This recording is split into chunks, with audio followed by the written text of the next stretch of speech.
A ver, por favor, me confirman si están visualizando las presentaciones. Sí, doctor. Sí se visualiza. Bien. Entonces, el día de hoy vamos a repasar un poco más lo que el contenido del triángulo posterior. ¿Ya? Vamos a repasar un poco más el contenido del triángulo posterior y también vamos a hablar sobre la laringe. Entonces, jóvenes, ya habíamos indicado la clase pasada que este triángulo pues se divide en dos partes, ¿verdad? A ver, ayúdenme. El triángulo cervical posterior está limitado ¿por quién?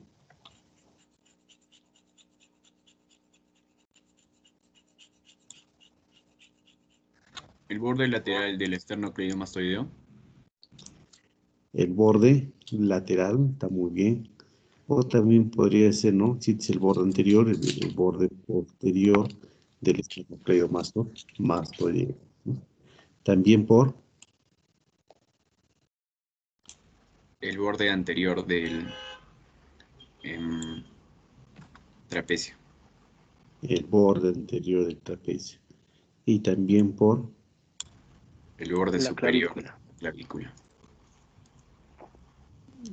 el borde El superior de tercio la... medio. Muy bien, el tercio medio, ¿no? Porque tiene 3 tercios la clavícula, un tercio medial, intermedio y lateral. Entonces, el triángulo posterior pues va a hacer, ¿no? Su base va a ser el tercio medio de la clavícula. Dijimos que este triángulo posterior, ¿no? A la vez está dividido por dos triángulos. ¿Cómo se llama este triángulo? Supraclavicular. El triángulo supraclavicular, ¿no? El triángulo supraclavicular. Y este otro triángulo,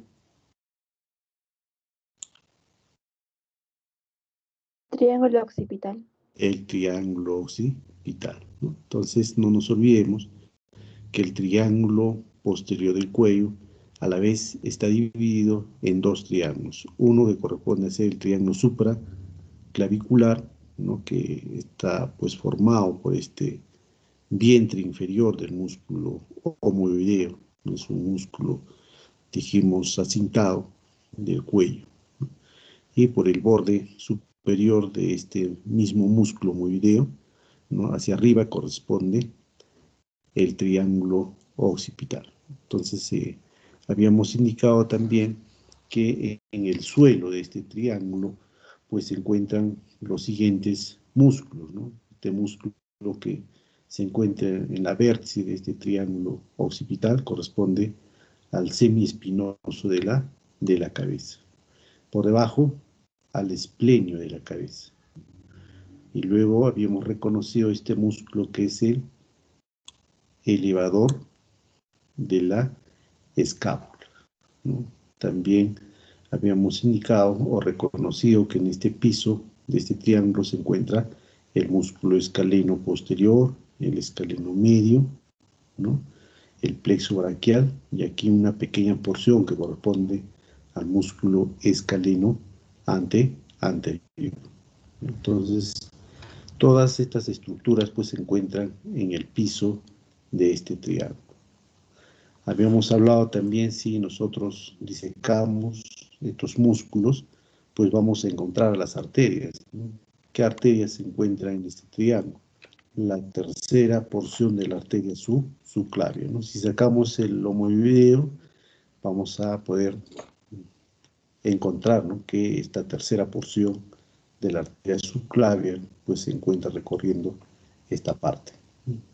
La arteria occipital también se encuentra en este triángulo posterior, ¿no? La arteria supraescapular también, la arteria cervical transversa y también la arteria dorsal de la escápula. Entonces, todas estas arterias los vamos a encontrar en este triángulo posterior.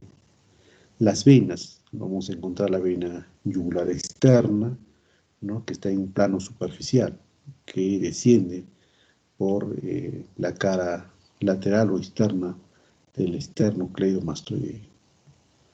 La vena occipital también se va a encontrar en este triángulo, la vena supraescapular y la vena transversa del cuello. En relación a los nervios, ¿qué nervios vamos a poder identificar en este triángulo? ¿No? Aquí ya podemos ver a uno de estos nervios que corresponde al plexo braquial, ¿no? Con sus ramos, que se van a dirigir a dar inervación al miembro superior. En este triángulo también, ¿no? Los ramos ascendentes del plexo cervical superficial, ¿no? Que están por encima del esternocleidomastodeo, que sale a esta altura, ¿no? Que sale más o menos a esta altura, ¿no? A esta altura sale el plexo cervical superficial, ¿no? Entonces de aquí dan sus ramas ascendentes, ¿no? Que es el occipital menor, también el auricular mayor, ¿no? Inclusive hacia la glándula de la parótida de inervación. La otra, pues, que vendría a ser la transversa del cuello, ¿no? Que se divide así entre ramas. Y la última, pues, la supraclavicular, ¿no? Que también se divide entre ramas, así, ¿no? La medial, la intermedia y la lateral, ¿no? Entonces, este plexo cervical superficial también lo vamos a encontrar en este triángulo posterior, ¿no? La auricular mayor, la occipital menor, también la arteria, no, perdón, el nervio transverso del cuello y la supraclavicular. Entonces los nervios también que descienden a esta altura, ¿no? Desde el plexo braquial hacia abajo, pues vamos a poder, ya cuando se diseque, ¿no? El plexo braquial, se va a reconocer el nervio torácico largo, el supraescapular, ¿no? Entonces, y también los troncos, pues, del plexo braquial. Entonces, esos nervios se encuentran en el triángulo posterior. En un plano profundo del cuello, estamos viendo aquí en un plano profundo del cuello,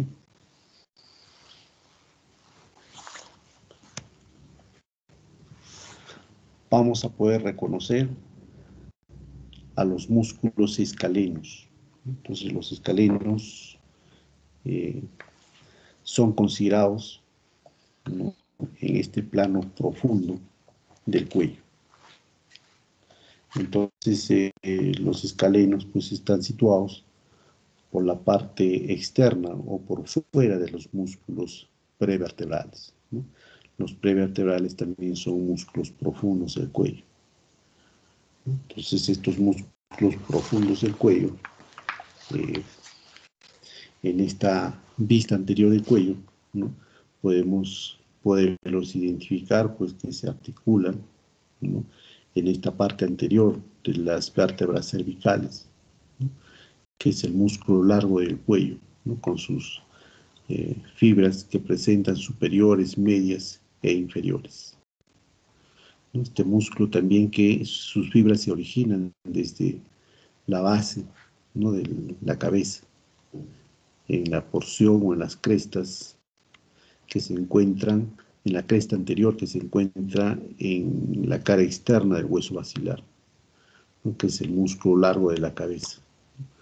El largo de la cabeza, los músculos largos del cuello, como son estos de aquí, ¿no? Y también desde esta vista anterior vamos a reconocer al músculo recto anterior de la cabeza, que vendría a ser este aquí, ¿no?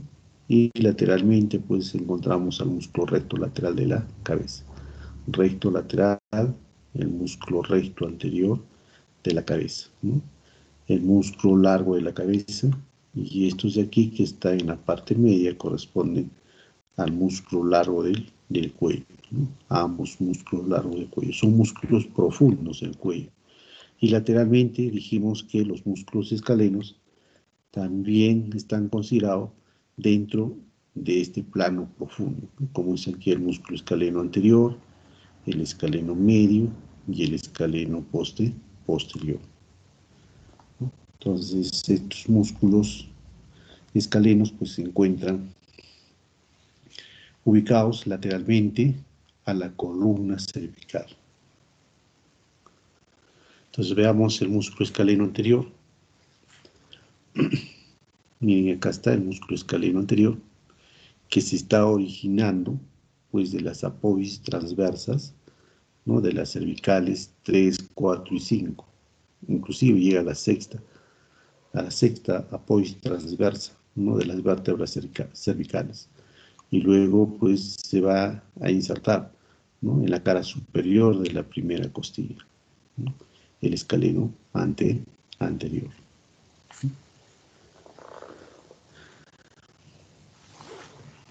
Este músculo escaleno anterior, pues, como hemos reconocido que se inserta, ¿no?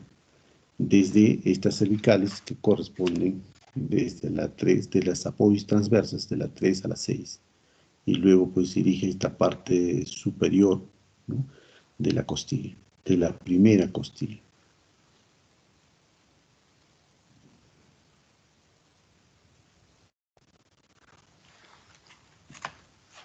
Y podemos también, a través de esta imagen, ¿no? Reconocer, ya se ha disecado aquí en este caso, el tercio medio del hueso de la clavícula.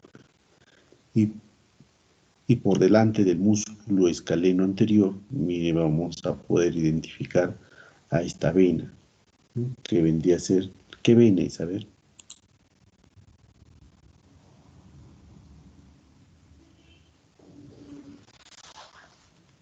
Que se encuentra, mire, Yugular entre el externa. escaleno. ¿Cómo? Yugular externa. No. Miren, la yugular externa está en un plano superficial, inclusive por encima del esternocleidomastoideo y por encima de la fascia cervical superficial, ¿no? Dijimos que la vena yugular externa, ¿no? La vena yugular externa, pues nace desde una vena. Por ejemplo, acá está el oído, ¿no? El conducto auditivo externo, ¿ya? Y por acá desciende una vena. Por el borde posterior de la rama ascendente de la mandíbula también baja otra vena. Y las dos se juntan. Y acá una baja de frente, ¿ya? Así más o menos. Entonces esta vendría a ser la retromandibular. De la retromandibular nace una vena hacia la parte posterior, que es la retromandibular posterior.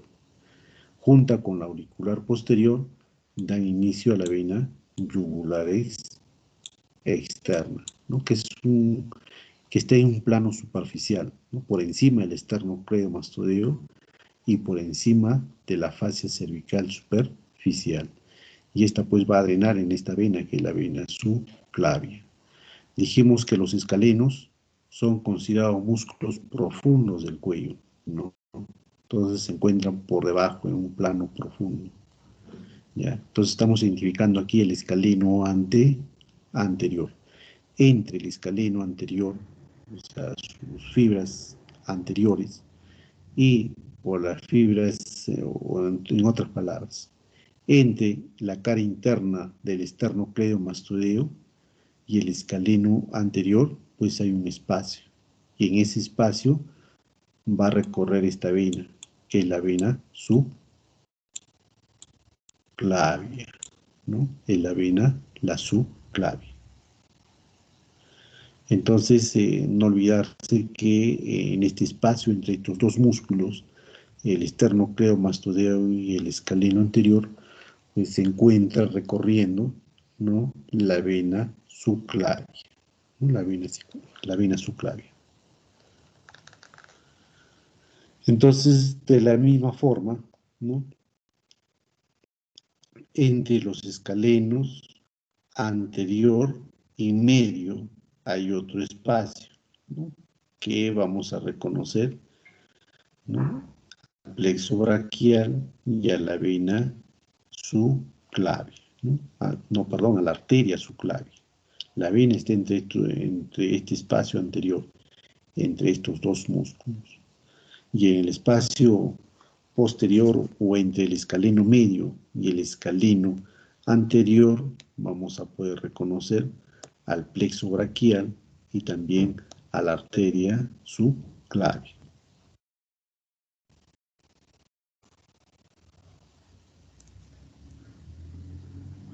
Entonces, paquete vascular nervioso, pues que están recorriendo estos dos espacios, uno anterior y el otro posterior. ¿Ya? Entonces, hay que recordarse de estos espacios. Y aquí vemos, bueno, el vientre inferior del lomo yoideo, ¿no? Estos espacios están por debajo de este vientre inferior del lomo yoideo.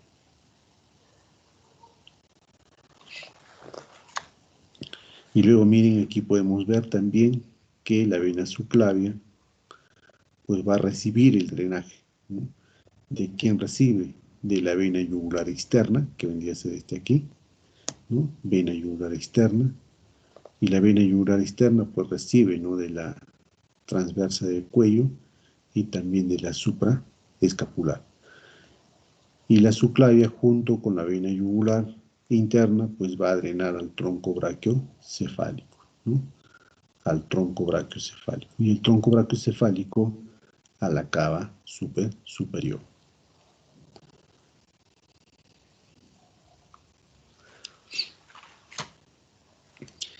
En el sistema venoso que corresponde en el lado izquierdo, ¿no? En el lado izquierdo va a drenar la linfa, ¿no? La linfa que corresponde a la parte superior del cuello, a la cabeza, ¿no? Toda la parte superior, la cabeza, el cuello, ¿no? El miembro superior, inclusive, ¿no?, de la caja torácica, del miembro inferior, ¿no? Toda la linfa va a ser recogida por este conducto, ¿no?, que es el conducto torácico. Como ustedes ven, este conducto torácico pues va a formar un callado, ¿no? Forma un callado.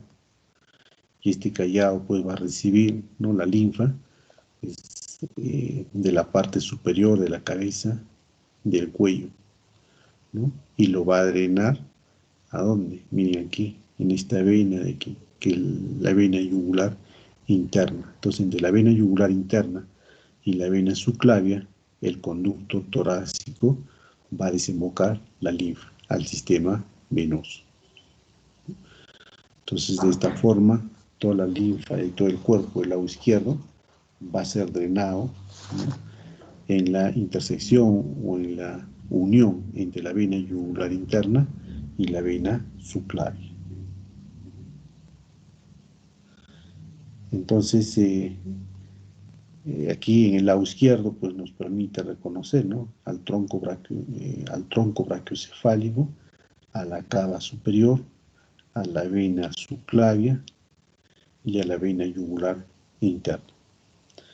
Entonces aquí podemos identificar que el conducto torácico, que es este aquí, el conducto torácico, ¿no?, es el colector linfático, ¿no?, que emergiendo desde las profundidades pues de la región prevertebral y haciendo aquí en esta parte superior, ¿no?, un callado que desemboca en este ángulo, ¿no?, en este ángulo formado por la yugular interna y por la vena subclavia.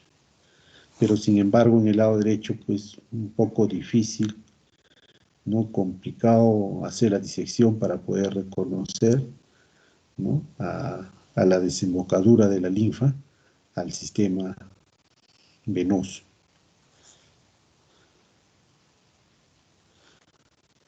Entonces, pero también del lado derecho, pues la linfa va a ser desembocado, ¿no?, de la parte torácica, de la cavidad torácica, del miembro superior, de la cabeza y del cuello al sistema venoso, ¿no?, también en la subclavia del lado derecho. Pero la mayor parte de la linfa, ¿no?, es recogida por este conducto torácico, ¿no?, y desembocado en el sistema venoso del lado izquierdo. En este triángulo también, ¿no?, vamos a poder encontrar a este nervio, ¿no?, que es el nervio frénico, ¿no? El nervio frénico, pues su emergencia es hecha a través de estos nervios no espinales, de estos ramos anteriores, ¿no? Como ustedes ven aquí en el nervio frénico, ¿no? Se inicia desde la C3, la C4 y la C5, ¿no? Entonces el nervio frénico está formado por los nervios cervicales de la C3, la C4 y la C5. Entonces desde ahí se origina el nervio frénico.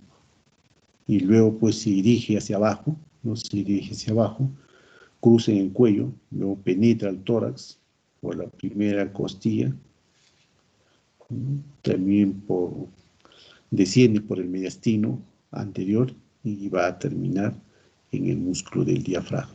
Entonces pueden ver aquí también el nervio frénico cómo está descendiendo, ¿no? Por delante del escaleno anterior.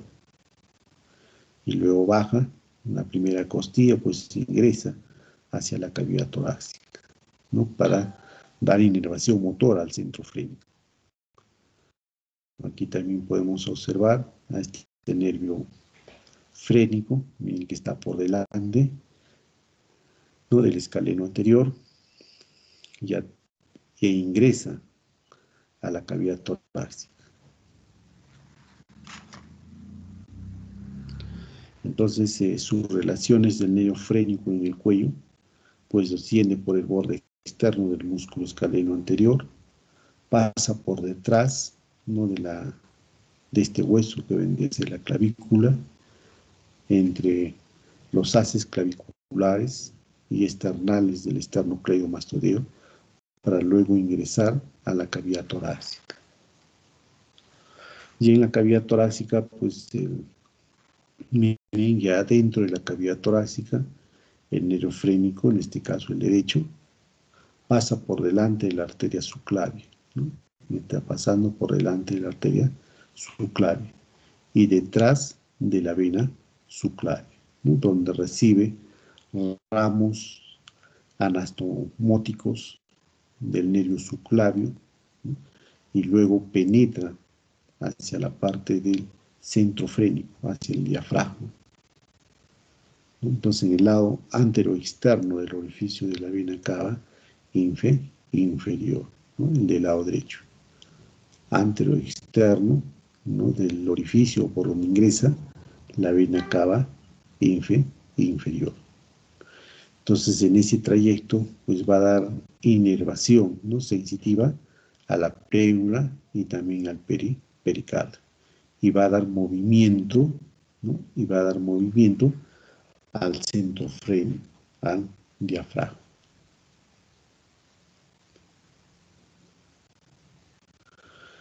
Entonces, el nervio frénico pues va a dar ramos colaterales que inerva, como he puesto aquí, a la pleura y al pericardio, y las fibras motoras se encargan de dar inervación al centro frénico.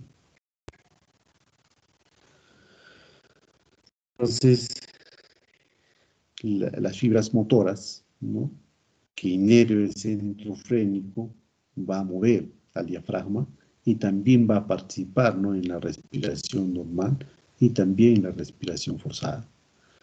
También este nervio frénico pues va a participar, ¿no? Cuando uno tiene una tos o cuando se produce la defecación, ¿no? Y también algunos autores dicen que este músculo del diafragma también participa en el parto, ¿no? Entonces el territorio de inervación pues corresponde a lo que hemos indicado, ¿no? Al centro frénico es un nervio que participa en la respiración normal, ¿no? Y también en la respiración forzada, ¿no? Vuelvo a repetir, también participa en la tos, en la defecación y en el parto. El músculo escaleno medio, otro músculo considerado entre los músculos profundos del cuello, ¿no? Este músculo escaleno medio, pues como ustedes observan, nace de la parte lateral de las apófisis transversas, ¿no? Desde la C2 hasta la C7. Pero estos se encuentran en los tubérculos posteriores de estas vértebras cervicales. Y luego se va a dirigir también al borde superior de la primera costilla. Hacia ahí se dirige el escaleno medio. Entonces, entre el escaleno anterior y medio, pues vamos a poder reconocer al plexo braquial. Entonces, el plexo braquial se encuentra entre este espacio de estos dos escalenos, ¿no? Se encuentra entre el espacio de estos dos escalenos. Entonces, el plexo braquial pues, va a estar formado por la C5 a la T1. Entonces, la C5 y la C6, ¿no? Estas dos raíces van a formar el tronco superior. La C7 forma el tronco medio. La C8 y la T1 va a formar el tronco inferior. A la vez estos troncos se van a dividir, ¿no? Se van a dividir en estas tres ramas, ¿no? Y luego estas subdivisiones pues van a formar los fascículos, ¿no? Y estos fascículos se van a dirigir a dar inervación al miembro superior. En el cuello, ¿qué nervios vamos a reconocer y que se encuentran en este triángulo cervical posterior? Es este nervio que está formado por las raíces 5, 6 y 7, que es el nervio torácico largo, ¿no? El nervio torácico largo. Es el encargado de dar inervación, entonces, en la parte lateral que corresponde a la caja torácica. Entonces, este nervio lo vamos a poder reconocer en este triángulo cervical posterior. Y otro nervio también lo vamos a reconocer en este triángulo posterior, al nervio dorsal del escápulo, ¿no? El nervio dorsal del escápulo. Entonces, este nervio pues, está formado por la raíz del C5, ¿no? Por la raíz del C5. Otro nervio que se encuentra también en este triángulo cervical posterior va a ser el nervio subclavio, ¿no? Formado por la C5 y la C6. Otro nervio que lo vamos a encontrar en el cuello es este nervio, ¿no? Que es el nervio supraescapular, ¿no? El nervio supraescapular. También lo vamos a poder identificar en este triángulo cervical posterior.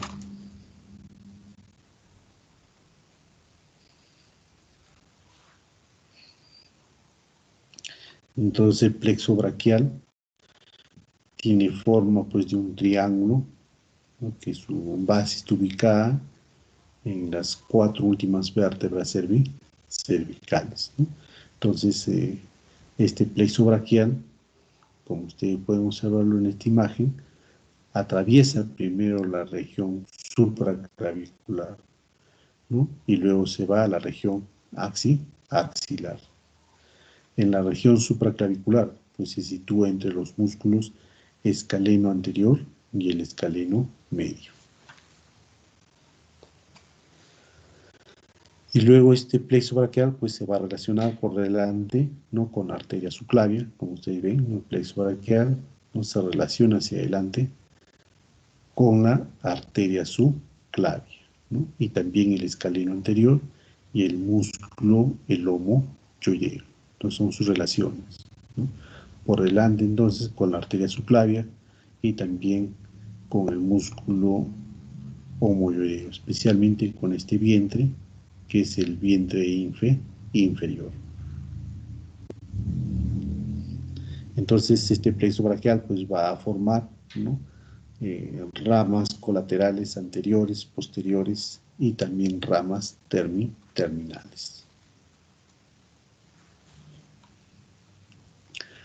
La arteria subclavia, ¿no? La arteria subclavia en este triángulo cervical posterior van a dar estos ramos colaterales, ¿no? Entonces van a dar estos ramos colaterales. ¿Cuáles son los ramos colaterales que vamos a poder identificar en este triángulo cervical posterior? Este tronco de aquí, que es el tronco costo-cervical.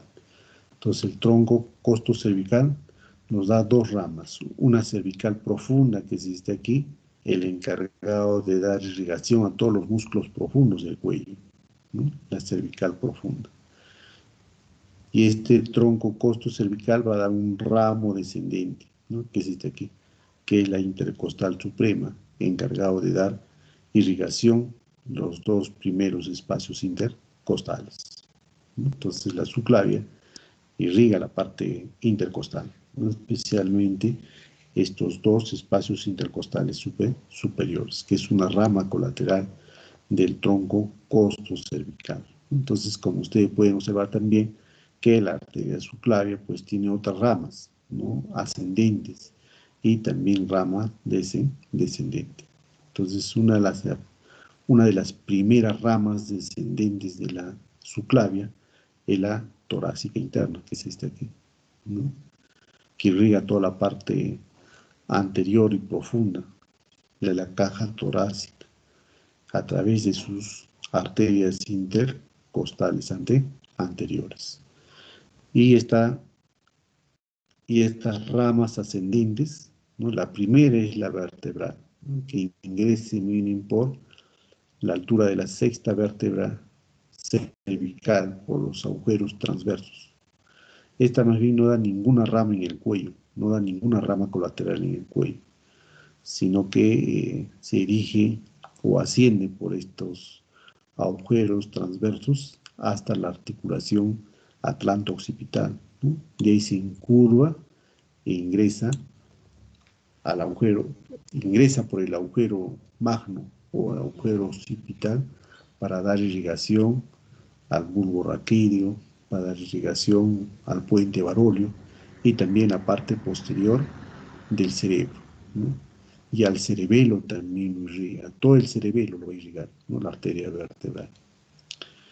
En el cuello también vamos a poder identificar este tronco, este gran tronco, que es el tronco tirocervical, ¿no? El tronco tirocervical.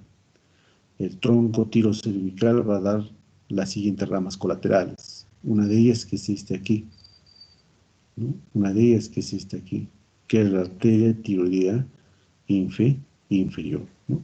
La arteria tiroidea inferior a la vez va a dar esta rama, que es la cervical ascendente, ¿no? Esta cervical ascendente es el encargado de dar irrigación a los músculos propios del cuello.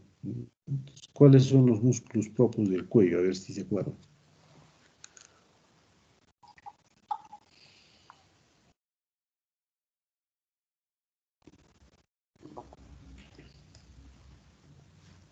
Son esos músculos de forma cintada, delgados, que se encuentran en la parte anterior del cuello, ¿no? A esos músculos va a dar irrigación esta arteria, que es la arteria cervical ascendente, que es una rama colateral de la tiroidea inferior.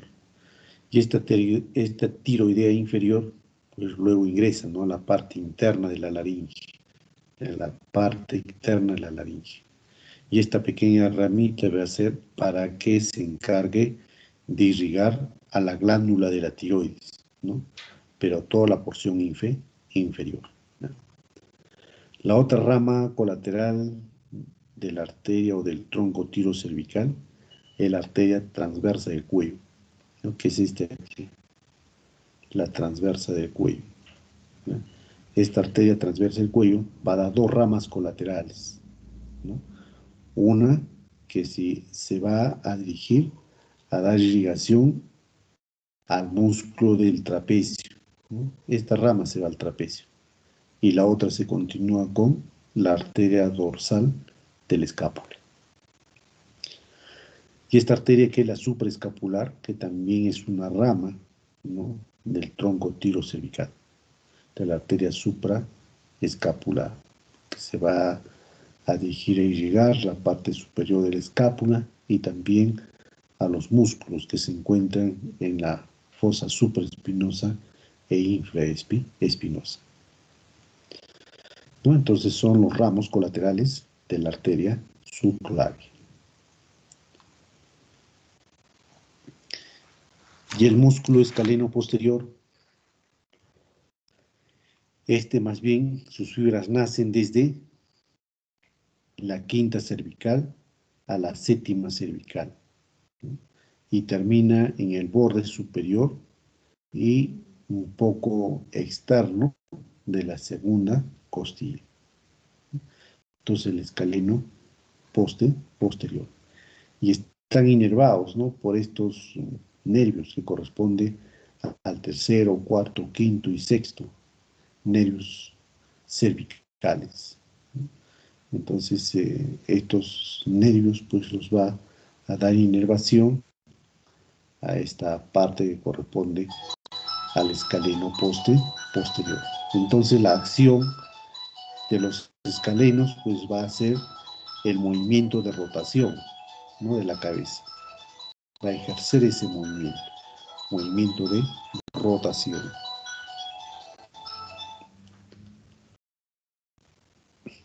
Veamos, miren aquí también, aprovechando esta imagen, el triángulo cervical posterior, ¿no? El triángulo cervical posterior. Como ustedes ven, estos músculos escalenos pues están inervados por estos nervios espinales que hemos dicho del 3 al 6, ¿no? Y en la parte superficial, y vemos aquí parte de la fascia cervical superficial, y también desde este triángulo haciéndose aparición, ¿no?, los ramos del plexo cervical superficial, ¿no? Son los encargados de dar sensibilidad a la parte cutánea del cuello, ¿no?, como es el nervio occipital menor, que viene desde la C2, el nervio auricular mayor, que viene desde la C2 y la C3, el nervio transverso del cuello, que viene desde la C2 y la C3, ¿no?, y el nervio supraclaviculares, ¿no?, que vienen desde la C3 y C4. Entonces, de este plexo cervical superficial también notándose desde este triángulo cervical posterior. Bien, entonces ahora pasemos a otro tema, ¿no?, que corresponde a las vísceras del cuello. Entonces, las vísceras del cuello corresponden a la laringe, ¿no?, a la faringe, al esófago, por delante del esófago, la tráquea. En esta oportunidad vamos a hablar de la laringe. Entonces la laringe está formado por estos cartílagos, como ustedes ven aquí, el cartílago de la epiglotis, el cartílago de la tiroides y el cartílago de la cricoides. ¿No? Son los tres cartílagos impares de la laringe. Son los tres cartílagos impares de la laringe. Entonces la epiglotis, miren, en esta parte superior, ¿no?, podemos identificarlo, pero este cartílago del epiglotis se inserta, ¿no?, en la cara interna del cartílago de la tiroides, ¿no?, a través de un ligamento que es el ligamento tiroepiglótico. Acá arriba, con el hueso yoides, también se va a insertar a través de los ligamentos, ¿no?, mediales y laterales ioepiglóticos. Entonces, la laringe va a estar formado, ¿no?, a través de estos ligamentos, ¿no? Se va a conformar la laringe, entonces, a través de las inserciones de estos ligamentos. Por ejemplo, el borde superior de la laringe, ¿no?, va a dar inserción a la membrana tiroyoidea, ¿no?, que se inserta en el borde inferior del hueso yoides, en ambos lados, ambos bordes superiores, ¿no?, con los bordes inferiores del hueso yoides, la membrana tiroyoidea. Y en esta membrana tiroyoidea encontramos este agujero de aquí, ¿no? Entonces la dirección de estas fibras, ¿no?, que la teoría nos dice son en sentido horizontales, ¿no? Entonces la dirección de estas fibras hacen que refuerce y proteja, ¿no?, a este agujero por donde van a pasar el paquete vasculonervioso laríngeo interno. Y en escotadura tiroidea, que en esta parte anterior en forma de una V, ¿no?, la escotadura tiroidea, nos dice que aquí las fibras son diferentes, ¿no?, son en sentido verticales. Entonces, para diferenciar de la membrana tiroidea, a esto lo llamamos los ligamentos tiroyoideos, ¿no? Ligamentos tiroyoideos. Aquí también fibras en sentido vertical, ¿no? Que une el borde inferior del cartílago de la tiroides con el borde superior del cartílago de la cricoides. Entonces podemos reconocer aquí los ligamentos cricotiroideos mediales, ¿no? Cricotiroideos mediales. Y de aquí para atrás vendrían a ser los cricotiroideos laterales.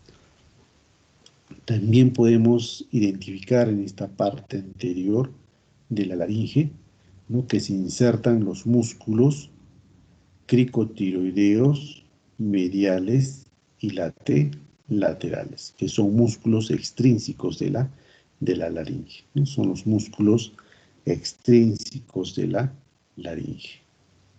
Entonces veamos que este cartílago de la tiroides pues tiene dos astas, ¿no? Tiene una asta superior, acá está la otra asta superior, entonces tiene dos astas superiores y dos astas inferiores.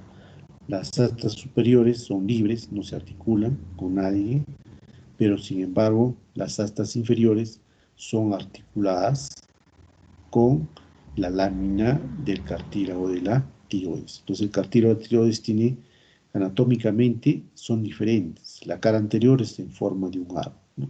En forma de un anillo, y la cara posterior es de forma de una lámina, ¿no? De forma de una lámina. Entonces el borde inferior del cartílago de la cricoides con los primeros anillos traqueales, estos se van a insertar a través de los ligamentos intertraqueales. El borde inferior de la cricoides con el borde superior del primer cartílago traqueal a través del ligamento cricotraqueal.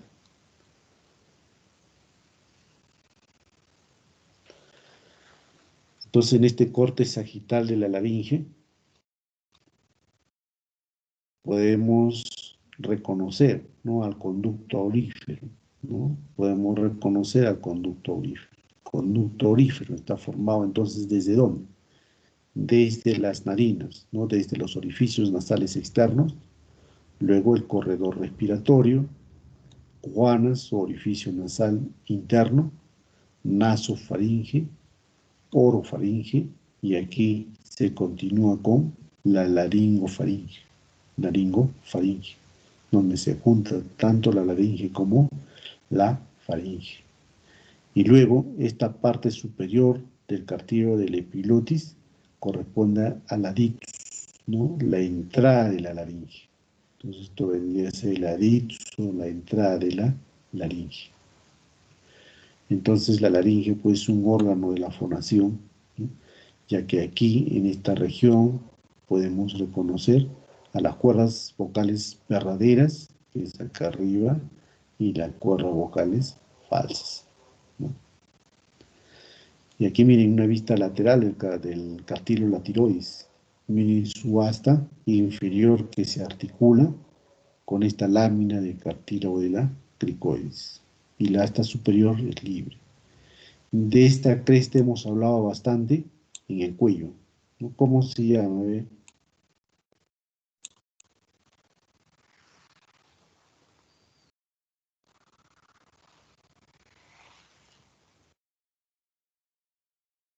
Cresta oblicua. ¿Cómo? La No cresta le oblicua. escucho. La cresta oblicua del cartílago de la tiroides, ¿no? Esta cresta oblicua del cartílago de la tiroides. Dijimos que esta cresta oblicua del cartílago de la tiroides va a dar inserción. ¿A quién? A ver, para acá, para arriba, sí. ¿A qué músculo del cuello?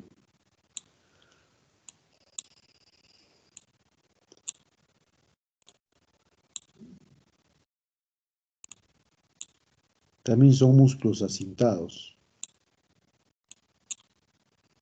Esternotiroideo. No, mira, si es tiroides,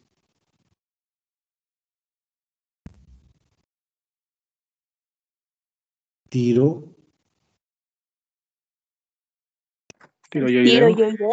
Tiroideo. Entonces, el músculo más profundo de los músculos infrayoideos, ¿no? Dijimos, son pequeños acintados que se insertan de esta cresta superior, de esta cresta oblicua, por esta parte superior, ¿hacia dónde? Hacia el yoides. Tiroideo. Y luego de esta parte inferior se va ¿hacia dónde? Hacia el manguito esternal, hacia la parte interna. ¿Cómo se llama? También un músculo acintado es un músculo profundo del cuello. O es un músculo profundo de los infrayoideos, no del cuello, sino de los infrayoideos. ¿Cómo se llama? A ver. Externo tiroideo. Externo. Externo. Tiroideo. Tiroideo. Externo tiroideo. Entonces los dos músculos que están en el plano profundo de los infrayoideos son estos dos que se insertan en esta cresta oblicua del cartílago de la tiroides. El externo tiroideo y el tiroideo, ¿ya? Dijimos que aquí hay un músculo más que se inserta en esta cresta. Y se inserta aquí. De la cresta se va a hacer. ¿Quién es? El constrictor. Constrictor. Hay tres constrictores. ¿Cuál de ellos? El inferior de la laringe. Muy bien. El inferior de la... Laringe.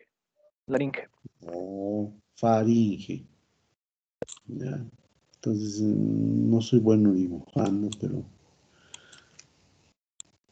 Esto es entonces el músculo constrictor inferior de la faringe, ¿no? Sus fibras anteriores se insertan en esta cresta y luego se van hacia la parte posterior de la faringe, ¿no? Y se inserta en este rafe, que es el rafe faríngeo, que nace desde el tubérculo faríngeo en la porción basilar del hueso occipital y termina a esta altura, ¿no? Termina hasta esta altura el rafe medio, donde da inserción al músculo constrictor inferior de la faringe. Aquí se inserta el músculo constrictor medio de la faringe, ¿no? Y sus fibras así, ¿no? Y en el rafe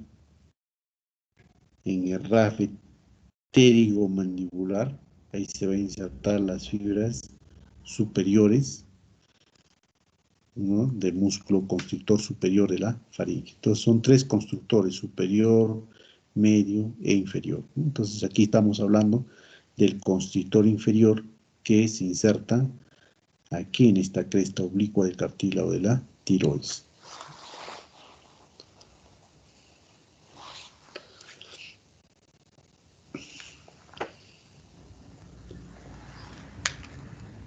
Entonces, ¿cómo es la estructura anatómica o el esqueleto de la laringe?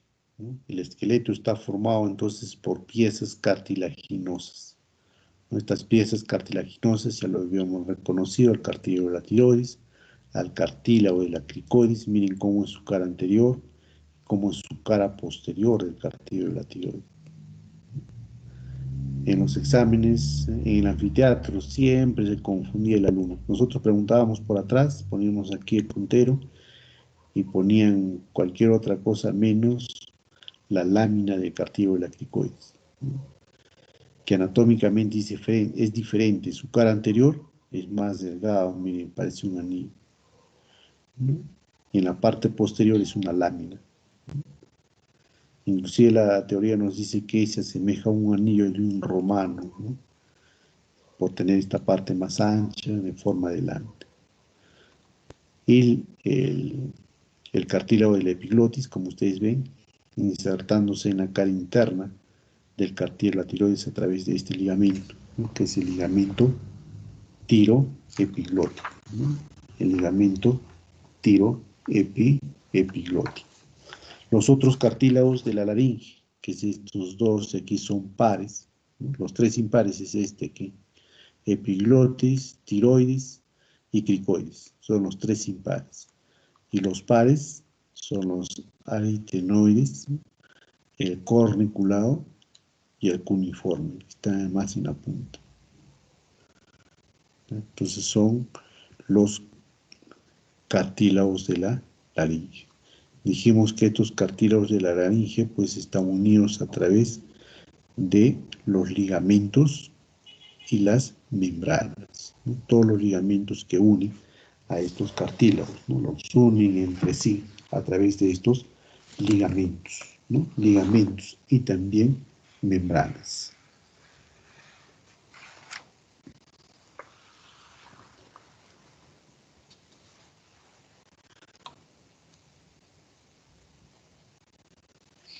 Aquí vemos cartílago de epiglotis, tiroides, cricoides, ¿no? El corniculado de la punta del cuneiforme, cartílago del aritenoides.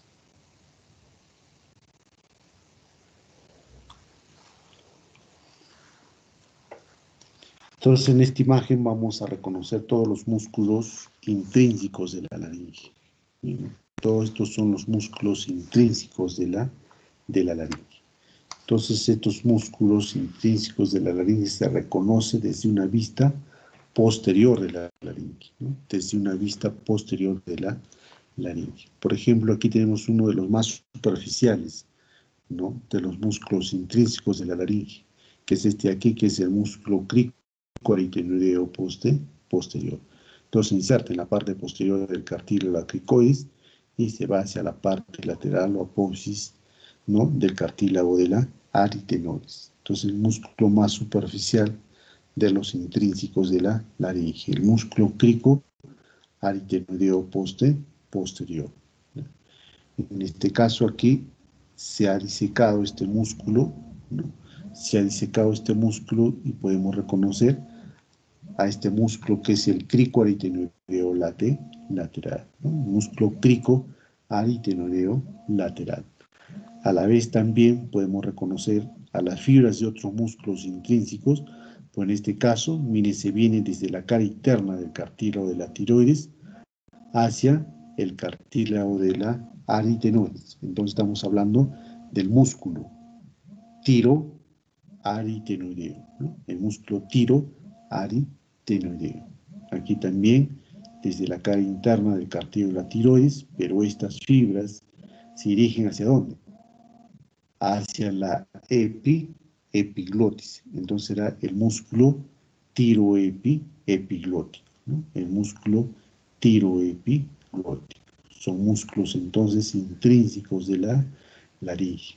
Y miren aquí por el borde inferior, ¿no? De este pliegue aretinoepiglótico, ¿no? Es el pliegue, todo esto es el pliegue aretinoepiglótico, ¿ya? Y esta es la escotadura aretinoepiglótica, ¿no? El cartílago, el corniculado y el cuneiforme. Entonces, por debajo de este pliegue aretinoepiglótico hay un músculo, ¿no? Que se originan sus fibras desde esta parte lateral de la epiglotis para luego dirigirse, ¿no? Miren hacia la parte anterior, entrecruzarse con las fibras del músculo transverso, ¿no? Entonces este músculo, como acá señala la flecha, corresponde al músculo aretinoepiglótico, ¿no? El músculo aretinoepiglótico. Entonces aquí cuando ambos músculos aretinos epiglóticos se intersectan, no se intersectan, toman el nombre de el músculo aritenoideo oblicuo, ¿no? Toman el nombre de el músculo aritenoideo oblicuo. Y por debajo de este músculo aritenoideo oblicuo, ¿no? Podemos reconocer al músculo aritenoideo transverso, ¿no? Al músculo aritenoideo transverso. Entonces, todos estos músculos intrínsecos de la laringe, encargados de mover a la laringe, ¿no? Los mueve la laringe. ¿Y cuáles serían los músculos extrínsecos de la laringe? ¿Ya? Ya hemos mencionado inicialmente. ¿Cuáles son los músculos extrínsecos de la laringe? Este es el músculo cricotiroideo medial y el cricotiroideo lateral. Creo que lo tenemos más acá. Estos son los músculos extrínsecos de la laringe, ¿no? El cricotiroideo medial, o los cricotiroideos mediales, y los cricotiroideos laterales. Son los músculos extrínsecos de la laringe.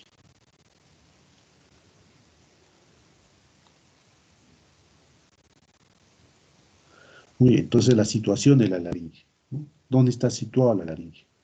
Entonces la laringe está situada en la parte anterior y media del cuello, ¿no? Está situada en la parte anterior y media del cuello, ¿no? Por delante de la faringe, ¿no? Le dijimos que esto es la faringe, ¿no? Está por delante de la faringe, ¿no? Por delante de la faringe.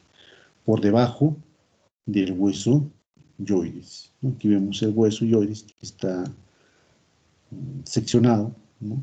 Y esta sección nos permite reconocer, pues, al ligamento, ¿no?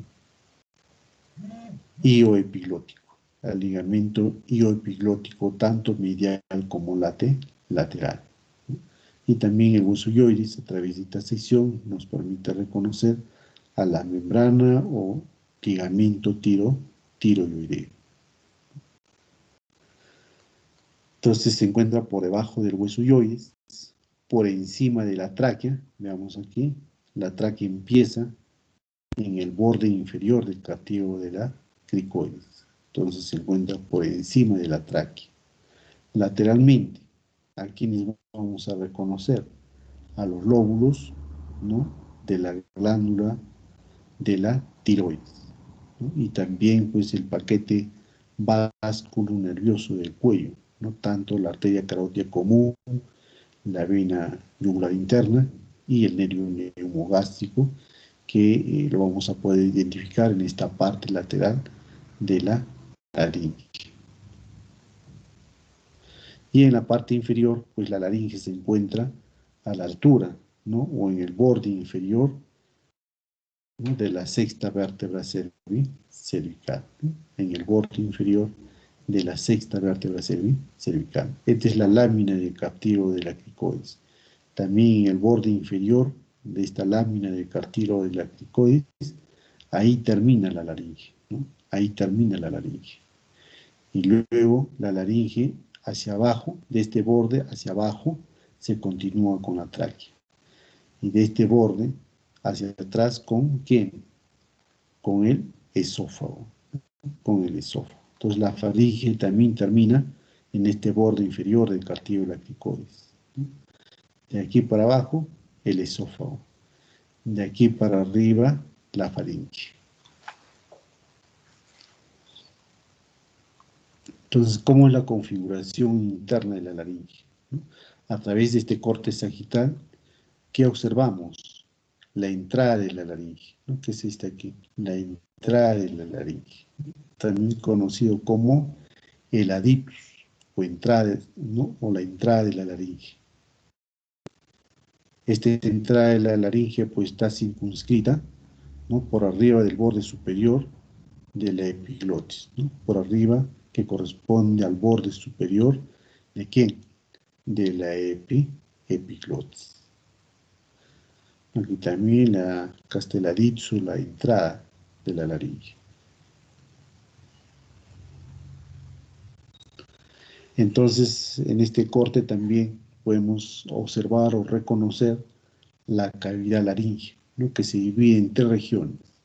Una región superior, que es todo esto de aquí, región superior, que es la región vestibular, ¿no?, que son prominentes pliegues de mucosa, ¿no?, que se encuentran en esta región, que es la región vestibular.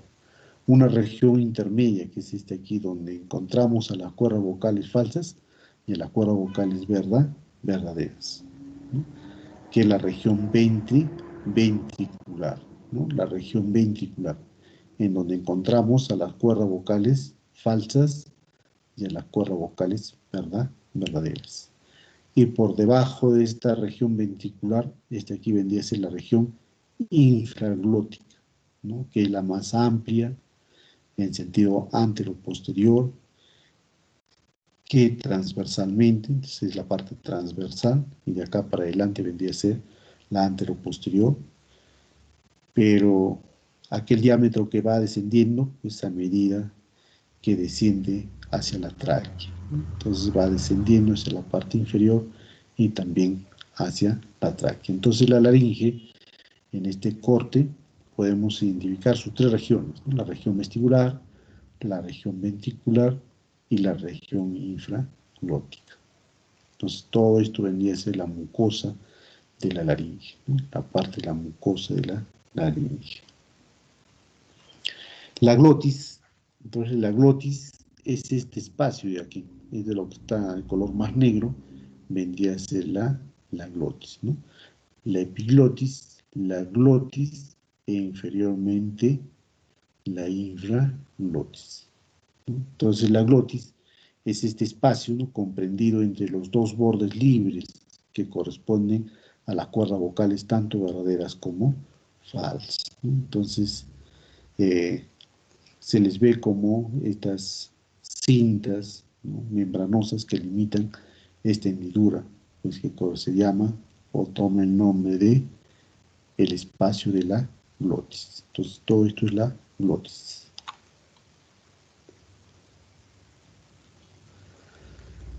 Los vasos, ¿por quién está irrigado? La laringe. ¿Qué arterias irrigan a la laringe? Entre la arteria carótida común o arteria carótida primitiva, ¿no? Dijimos ya que la bifurcación de la arteria carótida común no lo realiza a la altura del borde superior del cartílago tiroides. Se divide en la arteria carótida externa y la arteria carótida interna. Entonces la primera rama de la arteria carótida externa, que es este aquí, que es la arteria tiroidea superior, la arteria tiroidea superior. Y de esta arteria tiroidea superior va a darme una rama que ingresa por el agujero, ¿no?, que se encuentra en la membrana tiroidea. Entonces la arteria laringea interna, ¿no?, la arteria laringea interna. Miren cómo ingresa hacia la parte interna de la laringe. Y aquí pues se va a distribuir, ¿no?, para irrigar a la mucosa, ¿no?, a la epiglotis y a un tercio posterior de la lengua, ¿no?, esta arteria. Y luego la tiroidea superior desciende, ¿no?, que es la arteria laringea externa, para dar irrigación a la glándula de la tiroides. Miren cómo da irrigación a la parte media y lateral de la glándula de la tiroides. Entonces los vasos son las arterias tiroidea superior, ¿no?, y en la parte inferior, ¿no?, la arteria tiroidea inferior, que es una rama de ¿quién? Del tronco. ¿Cómo se llama este tronco? A ver, ayúdenme, jóvenes, ¿cómo se llama este tronco? El tronco tirocervical. Muy bien, tronco tirocervical. Y esta arteria aquí, además, repasando, ¿cómo se llaman estas arterias? Tronco tirocervical. Las ramas colaterales del tronco tirocervical es la... Arteria cervical transversa, de abajo. Muy bien, claro. Es la arteria cervical transversa o transversa del cuello. Y la transversa o cervical transversa, ¿qué ramas nos da? La dorsal de la escápula y la Muy supraescapular. bien. La dorsal de la escápula y... Supraescapular, No. ¿no? Esta transversa del cuello nos da dos ramas. Una que es la dorsal de la escápula, que dijimos que se va hacia el borde medial, ¿no?, de la escápula.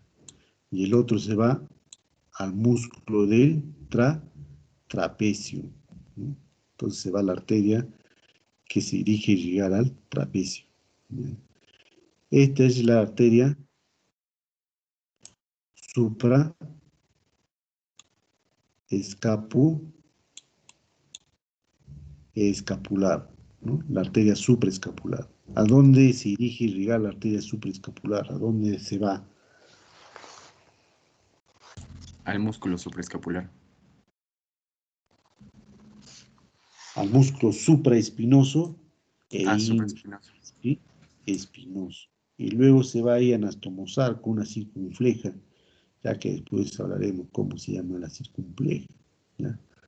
Y luego miren, este tronco tirocervical pues da esta rama de aquí, que es primero este de aquí, ¿no? La tiroidea inferior da este aquí, que dijimos que irriga todos los músculos propios del cuello. ¿Cómo se llama?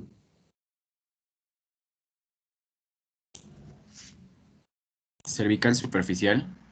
La cervical ascendente, ¿no? La cervical ascendente, ¿no? Son los que se encargan de dar irrigación a los músculos infrayureos. Y luego recién esta arteria pues va a dar ramas colaterales para irrigar la parte inferior de la glándula de la tiroides. Y luego va a atravesar a este músculo, ¿no? Que es el músculo crítico esofágico, para convertirse en la arteria laringea interna inferior, ¿no? Y va a dar irrigación a todos los músculos intrínsecos de la laringe, ¿no? De irrigación a todos los músculos intrínsecos de la laringe. Entonces la laringe, la sangre venosa, va a drenarlo a través de esta vena tiroidea superior. Entonces miren, la sangre venosa de la parte interna de la laringe sale por la membrana tiroidea, y también la sangre venosa de la glándula de la tiroides desembocan ambas a la vena tiroidea superior, y la tiroidea superior a la vena yugular interna, ¿no? A la vena yugular interna. Dijimos, no sé si a ustedes les he dicho que en algunas oportunidades se encuentren algunos cadáveres un tronco aquí, ¿no? Que está formado por la tiroidea superior, por la lingual y por la vena facial, que es el tronco tirolingo facial, ¿no? En algunos casos se encuentran cadáveres a ese tronco, que es el tronco tirolingo facial. Entonces, ¿por qué desembocan en ese tronco la tiroidea superior, la vena lingual, perdón, la vena tiroidea superior, la vena lingual y la facial, ¿ya? Pero en este caso se ve de que la vena tiroidea superior pues drena directamente a la vena yugular interna.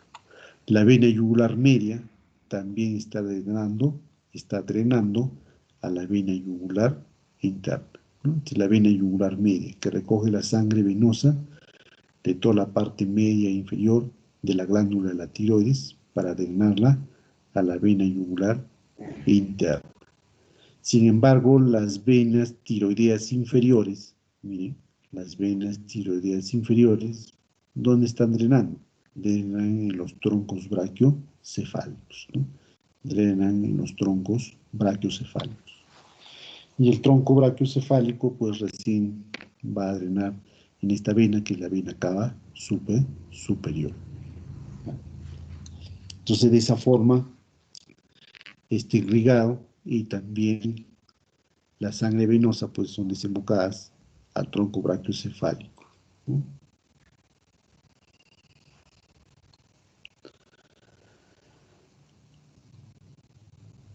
Ahora la inervación. ¿Cómo es la inervación de la faringe? A ver, ¿cómo se llama este nervio aquí? A ver si se acuerdan.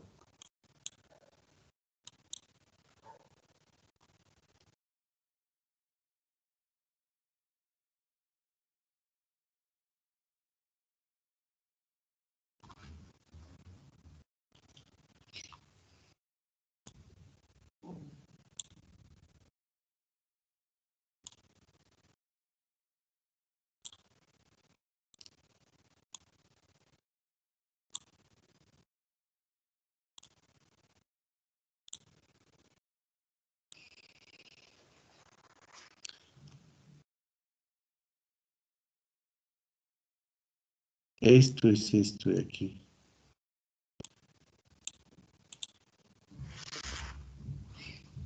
Este es el agujero yugular. Por el agujero yugular desciende este par craneal, ¿no? ¿Cómo se llama? A ver.